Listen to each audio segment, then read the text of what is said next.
하나님을 영원한 인생의 기업으로 생각하시고 또 한 걸음 한 걸음 우리 하나님의 이 땅 가운데 우리를 부르실 때까지 더 많이 웃으시고 더 많이 행복해 하시고 더 많이 우리 하나님을 찬양하며 기뻐하시는 인생의 여정길 우리 살아가실 수 있는 우리 여전도의 안나여전도 회원될 수 있도록 우리 사랑과 격려 박수 한번 치겠습니다. 예, 사랑하는 성도들, 우리 성경에서 이야기하는 부모를 공경하라. 제 5계명입니다. 부모는 어떤 대상을 가리켜서 부모라고 얘기할 수가 있나요? 그냥 우리가 상식적으로 나를 낳아주신 부모, 지금 현재 내가 있도록 이끌어주신 부모, 혈연적인 혈통으로서의 부모를 생각해 볼 수가 있겠죠. 그죠? 또 그리고 조금 더 이렇게 차원을 좀 달리하면 나의 어떤 정신적인 어떤 도움을 주신 그런 어떻게 보면 신앙적으로나 인생에 있어서 어른들일 수 있어요. 그죠?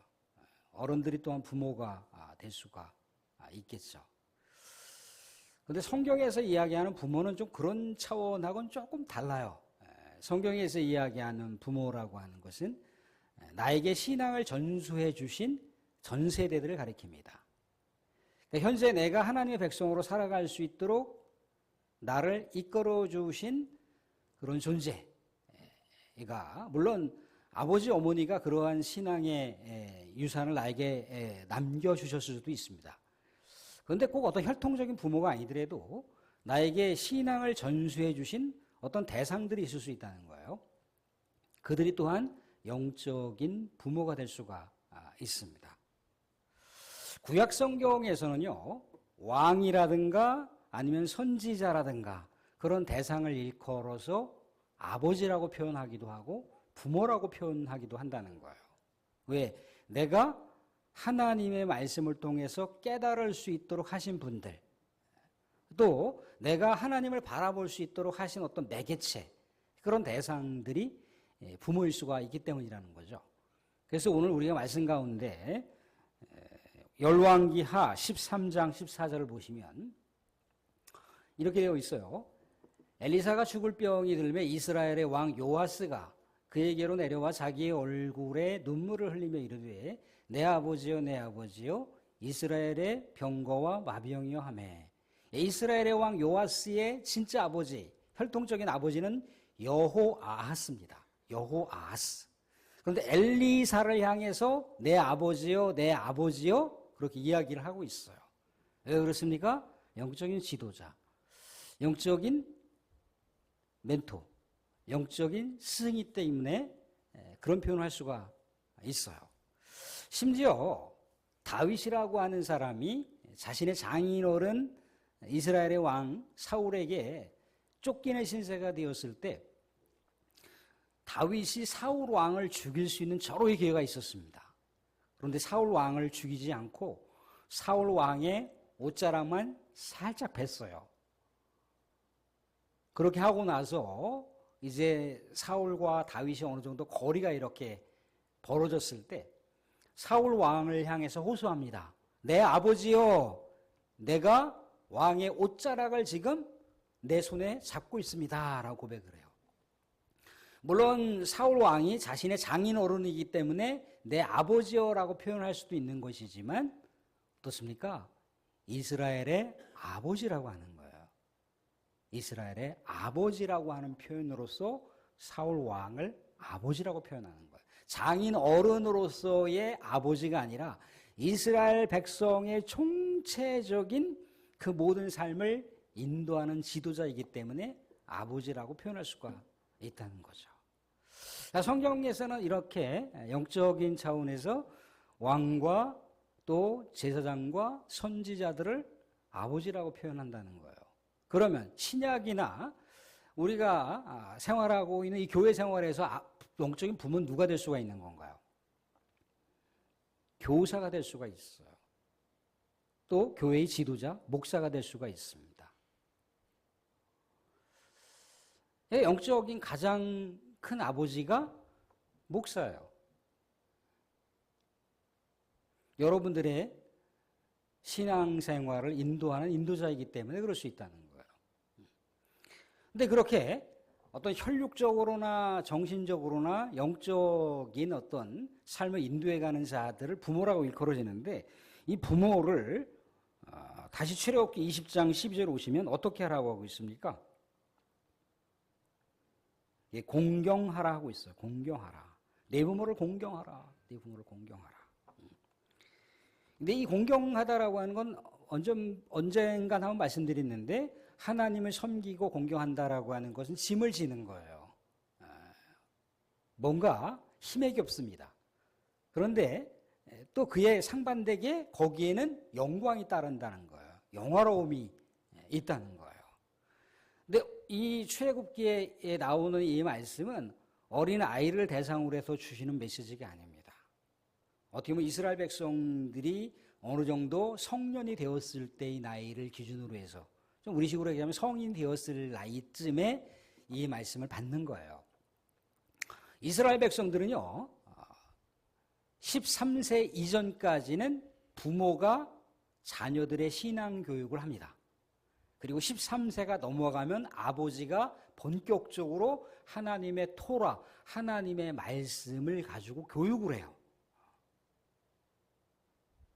적어도 이제 뭐 6세는 이제 뭐 암송을 합니다. 뭐 시편이라든가 좋은 생명의 말씀을 암송을 해요. 그리고 10세까지는 이제 율법의 해설서, 뭐 오늘날로 얘기하면 뭐 설교집, 뭐 그런 거를 이렇게 배운다는 거예요. 그리고 이제 13세에는 율법의 아들이라고 얘기합니다. 율법의 아들, 율법의 아들. 율법의 아들이라고 하는 것은 이제 말씀의 아들이기도 합니다. 근데 13세부터는 이제 성년식인 거예요. 성년식. 성인이 되는 거예요. 우리나라의 촉법 소년의 나이가 만 14세까지잖아요. 그죠? 만 14세 미만. 14세 미만.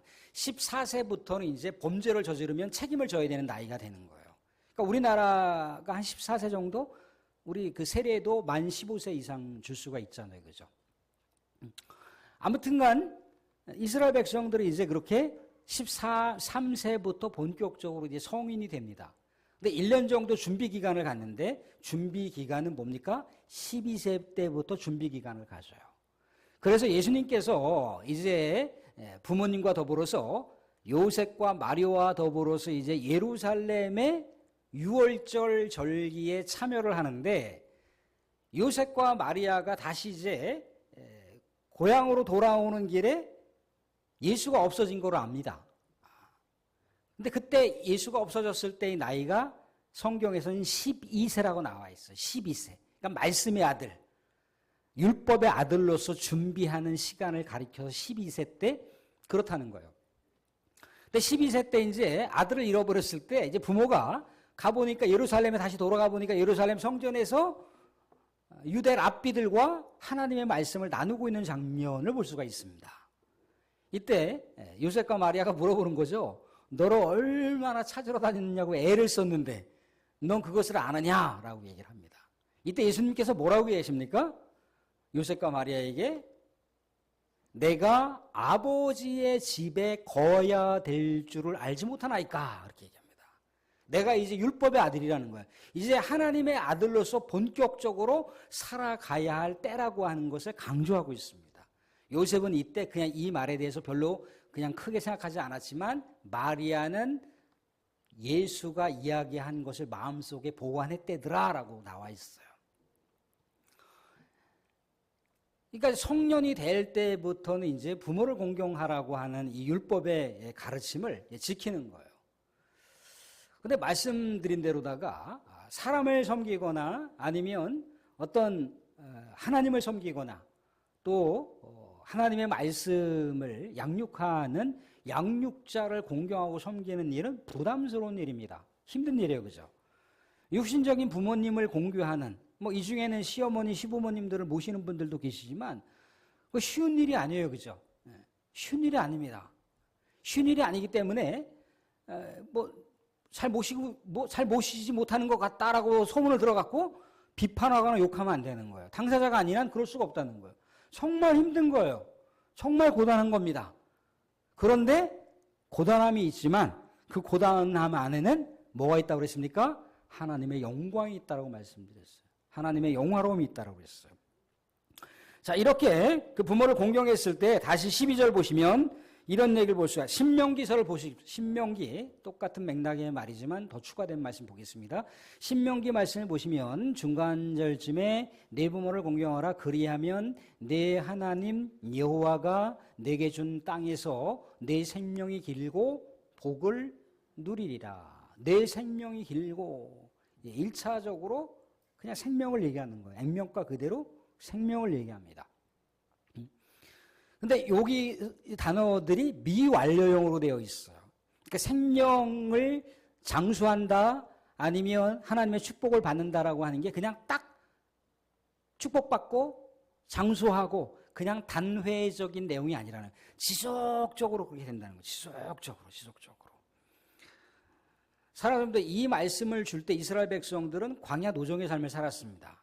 그러면 이 율법의 말씀을 지킨다라고 했을 때는 이스라엘 백성들은 가나안 땅에 이제 들어가서 이 율법의 말씀을 지킨다라고 하는 의미를 얘기하는 거죠. 그죠?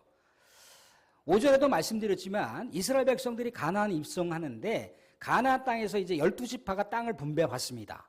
이때 땅을 분배받는데 정결함을 계속해서 유지하는 지파들은 계속해서 땅을 확장해 가지만 정결함을 유지하지 못하면 원주민들에게 땅을 빼앗기는 그런 불상사를 초래하고 마는 게 여호수아 후반기에 가면은 나타납니다. 그러니까 이스라엘 백성들이 이렇게 하나님의 말씀대로 부모를 공경했을 때 장수한다라고 하는 얘기 뭐냐면 가나안 땅에서 거룩을 상실할 때 얼마든지 땅을 빼앗겨 버릴 수 있는 상황인데 하나님의 말씀을 지킨다는 거잖아요. 그죠? 하나님의 말씀인 부모를 공경한다라고 하는 말씀을 지키기 때문에 하나님께서 그 백성들 가운데 임재하시고 백성들을 지켜주시고 보호하신다는 거예요.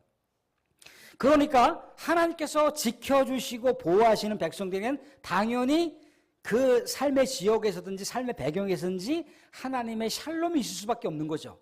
하나님의 평강의 역사가 흐를 수밖에 없는 거예요.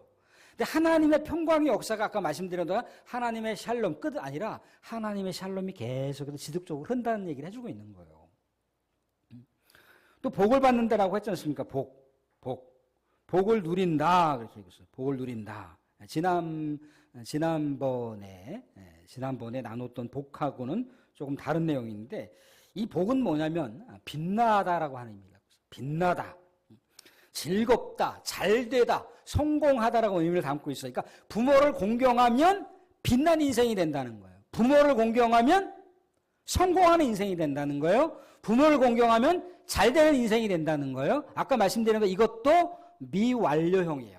그러니까 하나님께서 혈육이든지 정신적으로든지 영적인 부모를 잘 공경하게 되면 그 공경하다라고 하는 건 짐이 되지만 영화로움이 따를 것이지만 말씀드린 대로다가 하나님의 샬롬의 역사가 흐를 것이고 하나님께서 어떻게 하신다라고 하는 겁니까? 그 인생 가운데 잘 되는 일, 그 인생 가운데 빛나게 하시는 일들, 그 인생 가운데 성공의 역사를 많이 만들어 주신다는 거예요.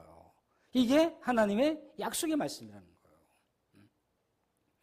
자, 이 약속의 말씀을 훌륭하게 지키신 분이 계십니다. 그 지키신 분이 누구신가요? 바로 예수님이시죠.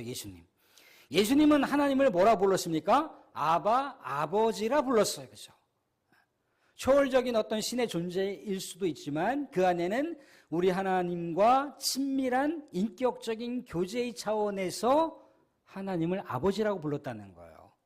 사랑하는 성도들, 아버지가 야, 너 이제 죽어야겠다. 너 이제 십자가 무참하게 고통을 받고 고난을 당하고 사람들한테 모욕을 당하고 수치를 당하고 그렇게 한 다음에 십자가에서 그냥 못 박혀 죽어라. 그게 하나님의 뜻이에요. 하나님의 뜻이란 말이죠. 그런데 그분을 아버지라고 부르고 있어요. 요즘에 세상이 얼마나 흉흉한 세상입니까? 아버지가 자녀를 쉽게 죽여요. 그죠? 자녀들도 부모를 쉽게 죽입니다. 갑자기 분노한다고 그 분노형을 다스리지 못해서 칼로 찔러 죽여요. 그런 세상을 우리가 살고 있는데 일수에 보도돼서 그렇지 옛날에도 그런 일이 있었어요. 옛날에도 그렇게 많은 사람들을 죽이는 살인자들이 있었고 지금도 그렇다는 거예요. 근데 자 보세요. 예수님한테 아들한테 죽으란 얘기잖아요. 그죠? 십자가 길을 가는 거는 아버지의 뜻이 아버지의 뜻. 예수 너 죽어. 그게 아버지 뜻이라니까요. 근데 예수님이 그 하나님과 전인격적인 교제를 나누는 아버지라 부르고 있고 절대적으로 신뢰하는 아버지라고 부르고 있어요. 어떤 분들은 그럽니다. 십자가에서 예수님께서 나의 아버지 나의 아버지 나의 하나님 어찌하여 나를 버리셨습니까? 하나님 원망한 거라고 얘기한다고 합니다. 하나님은 원망한 말이 아니에요. 그런 상황 속에서도 하나님을 애절하게 부르짖고 있는 절대적으로 하나님 아버지를 신뢰한다라고 하는 아들의 호소예요. 아버지의 뜻을 실천하면서 내가 이렇게 죽어가지만 나는 여전히 하나님 아버지를 아버지로서 신뢰합니다. 그렇게 하는 거예요. 자, 십자가에서 죽었습니다. 처참하게 죽었어요. 그죠? 자, 믿지 않는 사람들은 이 십자가의 죽음을 뭐라고 볼까요? 아버지의 뜻을 받들어 십자가에 죽었어요. 그죠? 어떤 죽음이라고 봅니까? 개죽음이라고 보잖아요. 개죽음. 지 목숨 하나 살리지 못했는데 무슨 남의 목숨을 구원한다라고 그래? 개죽음이에요. 근데 우리 믿음의 사람들은 뭡니까? 그 예수님을 찬양하고 그 예수님을 우리가 공경하고 경배하고 있어요. 그죠? 자, 하나님께서 어떻게 하셨습니까? 십자가에서 가장 낮은 자로서 이 땅 가운데 성육신하시고 가장 비천한 비참한 죽음을 그가 맞이했지만 하나님의 뜻을 받들어서 세상 모든 이름 위에 뛰어난 이름으로다가 하나님이 예수 그리스도를 영광스럽게 하셨다는 거예요. 이게 부모를 공경하는 말씀을 성취하신 예수님의 축복이고 예수님의 놀라운 은총의 사건인 거예요. 사랑하는 성도님들, 우리는 다시 말씀으로 돌아가서 정리합니다. 자, 부모는 누구라고 그랬습니까? 부모는 혈육의 부모일 수도 있어요. 또한 정신적인 부모일 수도 있습니다. 영적인 부모일 수도 있어요. 잘 공경한다라고 하는 것은 짐이 될 수 있고 또 어려울 수 있지만 그건 하나님의 영화로움을 보장하는 길입니다. 하나님의 놀라운 샬롬을 보장하는 길이에요. 하나님의 놀라운 복을 누릴 수 있는 그런 축복인 거예요. 사랑하는 성도들, 우리 보면은 어떤 힘들지만 어떤 선행을 했을 때 마음이 굉장히 기뻐요. 그죠? 힘들지만 뭔가를 하고 나면 뭔가 그 안에 즐거움이 있어요. 그죠? 이 안에 뭔가 풍성하게 하나님께서 기쁨을 주시는 내용이 있다는 거예요. 근데 하물며 하나님의 약속의 말씀을 준행하는 것은 바로 축복의 지름길이라고 하는 것을 말씀하고 있습니다.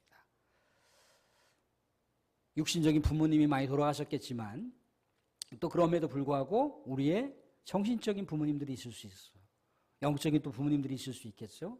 언제나 한결같이 하나님의 뜻을 받들어 하나님의 놀라운 은혜, 하나님께 지켜주시는 삶, 하나님께서 이 땅 가운데 잘되고 성공하고 기쁨을 마음껏 풍성하게 누릴 수 있도록 해주시는 놀라운 은혜를 누리실 수 있기를 주님의 이름으로 축원드립니다.